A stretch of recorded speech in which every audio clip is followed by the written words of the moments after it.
La pression atmosphérique correspond au poids de l'air par unité de surface, c'est-à-dire à la force qu'il exerce sur une surface donnée.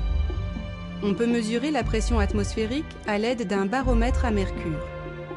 Un baromètre à mercure est constitué d'un tube dont on a retiré l'air, plongé dans une cuve contenant du mercure liquide.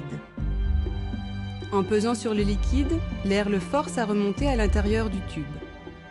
La hauteur atteinte par le mercure indique la pression. La pression atmosphérique dépend de l'altitude. Au sommet du mont Everest, elle est 3 fois plus faible qu'au niveau de la mer.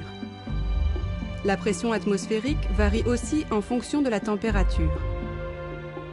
L'air est composé de molécules de gaz qui sont toujours en mouvement. Plus l'air est froid, plus ces molécules bougent lentement. Elles ont alors tendance à se rapprocher les unes des autres. L'air se contracte, il devient plus dense, donc plus lourd. Ainsi, le poids qu'exerce l'air sur une surface donnée augmente, autrement dit la pression atmosphérique augmente. À l'inverse, quand l'air se réchauffe, il se dilate, si bien que la pression atmosphérique diminue. Tout autour de la Terre, les zones de haute pression, appelées anticyclones, et les zones de basse pression, appelées dépressions, sont à l'origine des phénomènes météorologiques qui agitent l'atmosphère.